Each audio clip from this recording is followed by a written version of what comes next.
Call to order the City Council meeting for City of East Grand Forks. It is Tuesday, June 18th, 2019. It is now 5 o'clock. City Clerk, please call roll. Mayor Steve Gander. Here. Council President Mark Olstead. Here. Council Vice President Chad Grassel. Council Members Clarence Vetter. Here. Dale Helms. Here. Tim Riepel. Here. Tim Johnson. Here. Mark Demers. Present. Does term quorum. Please stand for the Pledge of Allegiance. Pledge allegiance to the flag of the United States of America and to the republic for which it stands, one nation, under God, indivisible, with liberty and justice for all.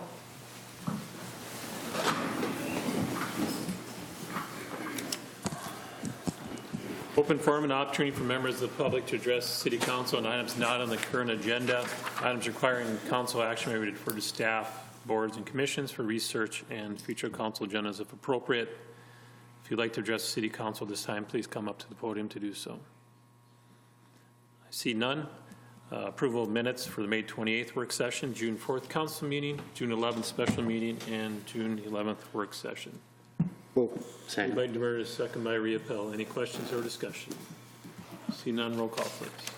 Demers. Yes. Vetter. Yes. Helms. Yes. Riepel. Yes. Johnson. Yes. Olstead. Yes. Motion is carried. Scheduled bid lettings, none. Scheduled public hearings, none. Consent agenda. Items under the consent agenda will be adopted with one motion. However, council members may request individual items to be pulled for the consent agenda for discussion and action if they choose. Any members like 5 through 9 pulled at all? I see none. I entertain a motion of 5 through 9, please. Move. Moved by Riepel. Second. Second by Helms. Any questions or discussion? I see none. Roll call, please. Demers. Yes. Vetter. Yes. Helms. Yes. Riepel. Yes. Johnson. Yes. Olstead. Yes. Motion is carried. Acknowledge receipt of reports of officers, boards, and commissions. Regular meeting minutes of Water, Light, Power, and Building Commission for May 15, 2019. Enclosed minute summary of May 15, 2019. Communication, there is none. Old business, number 11, consider adopting ordinance number 26, 4th series, adding chapter 7-8 entitled Utility Task Vehicles by adopting by reference code chapter 10 and section 10.99, which among other things contain penalty provision. Second reading. Move. Moved by Demers. Second. Second by Helms. Any questions or discussion? Over here. Mr. Demers. Mr. Demers. Thank you. Just one quick. Is there, when does this become effective? Would become effective after the vote. If this goes through session. Okay. Yes. After the vote, then it would have to be published, and then after the first publication, it would become effective. But to get a permit, you have to get your, file for one, get your vehicle inspected, and then get a permit issued. And I guess my question is are we administratively ready to handle anything that comes out within that period of time? I would say yes. When we're done with this, I would like to ask that the fee be set. Once we have that fee, we should be able to process it. The only thing, the application has been drafted. The only thing that would be required would be a permit sticker for the vehicle. And I haven't ordered any, put it that way. All right. Thank you. That's all I have. You don't have a sticker maker? Mayor Gander. We've gotten a little feedback, I think, from community members that we threw up a lot of opposition to this, and I just wanted to address that. For example, Mr. Galstead and the work that you did to help us come to this point of having an ordinance to vote on. It probably looked like you were creating some arbitrary obstacles, and yet you had to line it up with the ATV thing. You had to line it up with maybe our use of a golf cart for folks with some degree of disability, and also to line up with state statute. And so when you're overlaying all those different grids and then trying to find, what wiggle room do we have inside of all of that, and then keeping in mind even the Grand Forks ordinance and not wanting to be too very different from that. I'm proud of the work that you did, Mr. Galstead, and to all of us, the debate that we had. At first, we didn't know if it might expand the ATV, but I think it's a great first step to go to the UTV as we are, and in a somewhat limited way, and then moving from there.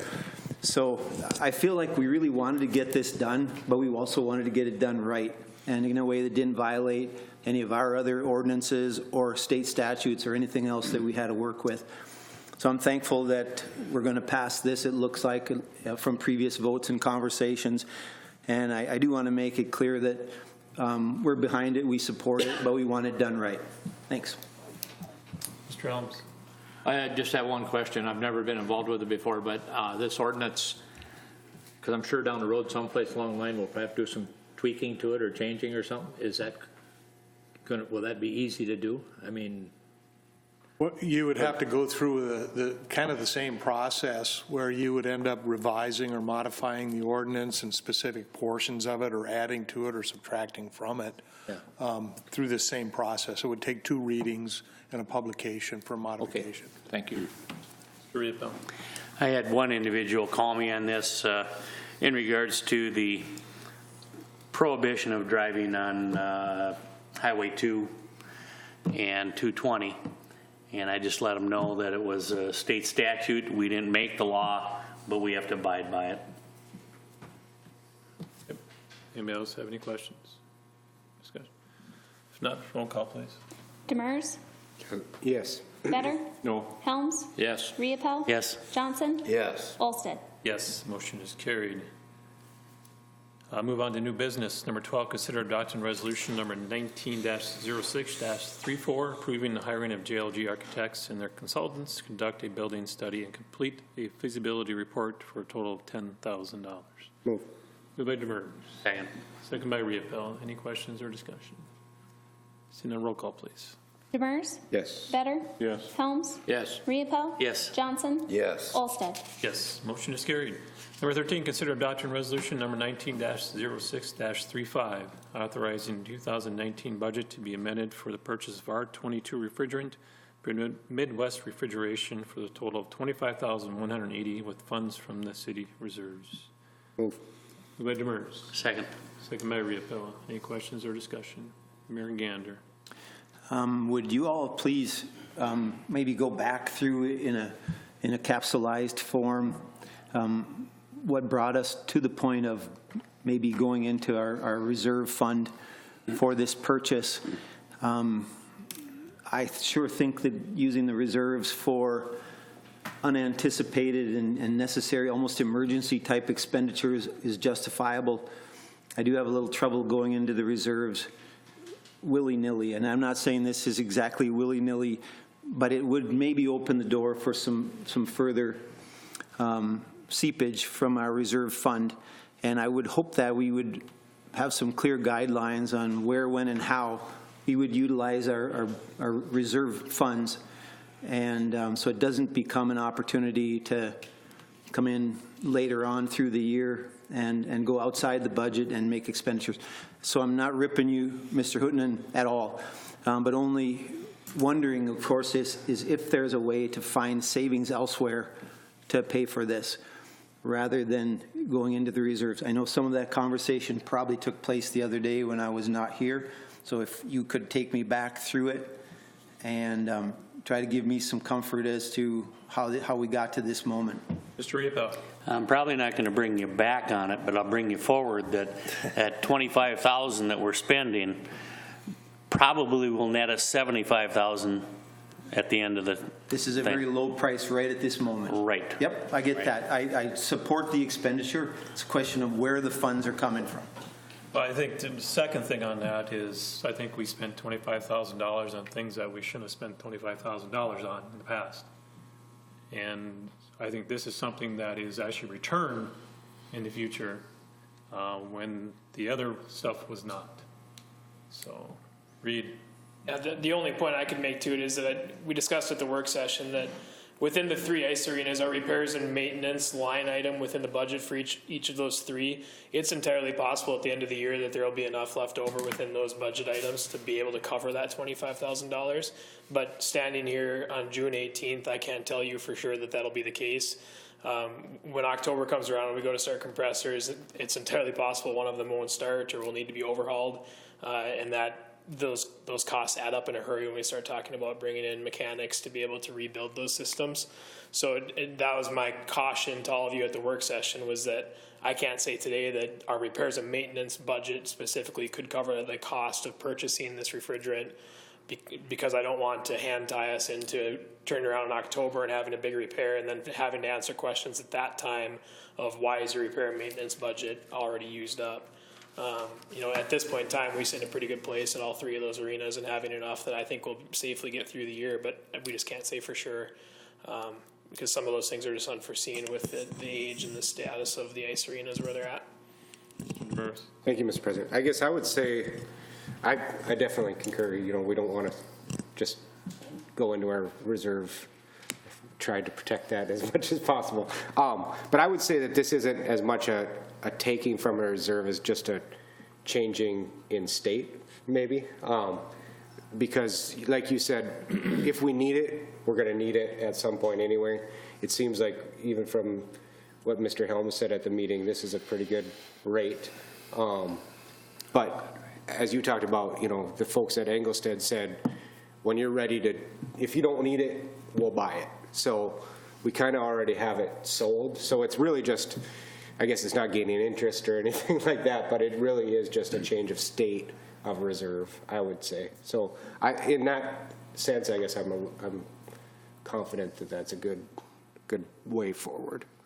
And just to add to that, if anybody wants any further, Mr. Riepel and I talked about that before the meeting. I think by us owning the gas at the price that we can buy it at right now, it puts us in a really good state of control on that. If best case scenario is we never need to use it, it can sit in storage as long as it wants, and then we have the ability to look at the prices and see when we want to sell it. If we get to the point that we don't need R22 anymore in our ice arenas, 5-10 years down the road, whatever it may be, and the price is low that day, we can hold it. We can store it as long as we need to. And when the market's high and it's selling for $30, $40 a pound, we can turn around and make some money back on it. So I would say to me, that's the best case scenario. If we never had to use the refrigerant, if it can just sit in storage, that's great. But here, at least we have it at a low price. Should we ever need it, we have it at a price that we can dictate rather than the market dictating it for us. Thank you, sir. Thank you. Anybody else? Mayor? So I love the purchase, I love the price, I don't like the source of funds. That's the whole thing. It's savvy business sense to buy right now. That quantity of R22 makes perfect sense. I love it.